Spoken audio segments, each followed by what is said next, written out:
अगला प्रश्न है, नील गगन सा हृदय शांत हो पंक्ति में कौन सा अलंकार है? सा क्या है? ये पीछा नहीं छोड़ रहा है, और पीछा इसलिए नहीं छोड़ रहा है मित्रों, जो परीक्षा में पूछा जाएगा वो आपका अनुप्रास, यमक, श्लेष या उपमा, रूपक, उत्प्रेक्षा, इन्हीं 6 अलंकारों में से आपको मिल जाएगा।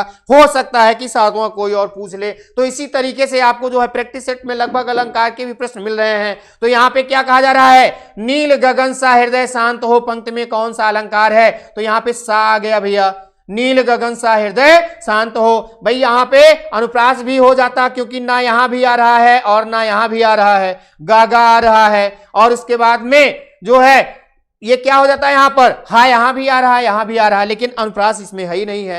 यमक, यमक क्या है? कोई ऐसा यानी शब्दों की आवृत्ति, ऐसी कोई बात है नहीं, शब्द की आवृत्ति हो नहीं रही है। तो यानी यहां पे हम जो विकल्प में है उसको देखते चलते हैं। उत्प्रेक्षा, यहाँ पे मन मानो जन जानो ये है नहीं, लेकिन ये नहीं होगा इसका मतलब। रूपक, रूपक का मतलब यह है एक को दूसरे के समान यानी दूसरी ही मान लिया जाए, या भेद प्रकट किया जाता है, तो ऐसी कोई बात नहीं, यानी रूपक भी नहीं है। उपमा, उपमा में क्या होता है? उपमा में सा, सी, सम, समान, सरिस, सदृश ये शब्द आते हैं। किसमें? वाचक के रूप में, वाचक शब्द के रूप में। सा, सी, सम, समान और क्या? सरिस और सदृश ये शब्द आते हैं किसमें? उपमा में। अतिशयोक्त में क्या होता है? किसी चीज को बहुत अधिक बढ़ा चढ़ा करके कहा जाता है। उत्प्रेक्षा में क्या आते हैं? यहां पे आपको बताया गया क्या? मनु, मानो, जनु जानो, जनु जनहु ये शब्द आते हैं। मनु मानो या जनु जानो, जनु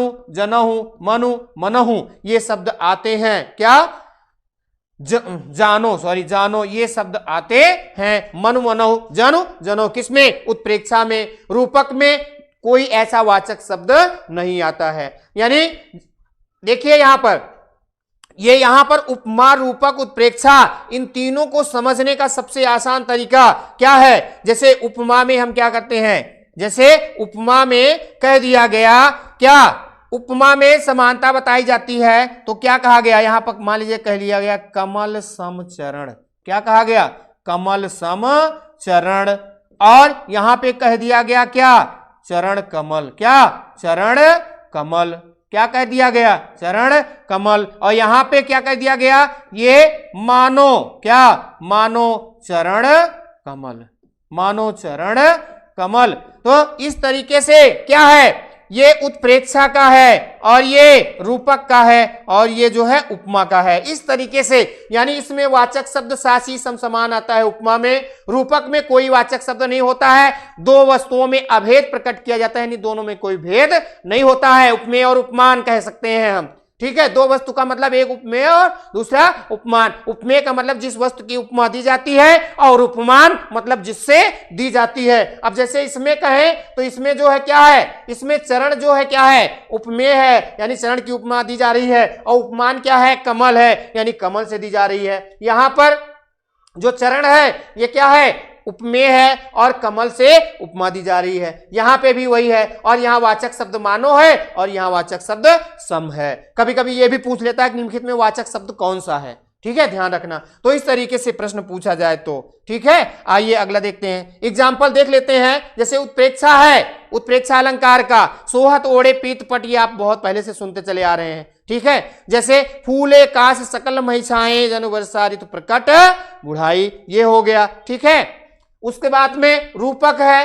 क्या? रूपक, रूपक में क्या होता है? इसमें दोनों में अभेद प्रकट किया जाता है, दो वस्तुओं में अभेद होता है। यहां पर जैसे चरण कमल बंदो हरिराई, क्या? चरण कमल बंदो हरिराई, या पायो जी मैंने राम रतन धन पायो, इस तरीके के शब्द मिलते हैं, यानी दोनों में अभेद प्रकट किया जाता है। उपमा में जैसे फैली खेतों में दूर तलक मखमल सी कोमल हरियाली, कोमल हरियाली को क्या बताया जा रहा है? मखमल सी बताया जा रहा है, तो सासी सम समान आ गया। या पीपर पात सरिस मन डोला, या काली सड़कें तारकोल की अंगारे सी धधक रही हैं, यानी अंगारे सी आग के समान। जो गर्मी का दिन है और उसमें जो लपकें निकल रही हैं उनसे, तो उनको क्या? अंगार के समान बताया जा रहा है, तो सासी सम समान। अतिशयोक्त में कोई चीज बढ़ा चढ़ा कर कहा जाए, जैसे हनुमान की पूछ में लगन न पाई आग, सिगरी लंका जल गई गए निशाचर भाग। तो आग नहीं लगी, पहले ही लंका जल गई, तो अतिशयोक्ति है। या फिर हम कह सकते हैं क्या, देखी सुदामा की दीन दशा, करुणा करके करुणानिधि रोए, पानी पर आत को हाथ छुयो नहीं, नयनन के जल सो पग धोए। भाई कितने भी आंसू गिरे तो उससे पैर नहीं धुल सकते हैं, यानी यहां पर अतिशयोक्ति है। नरोत्तम दास जी ने अतिशयोक्ति का प्रयोग किया है। आइए आगे, इनका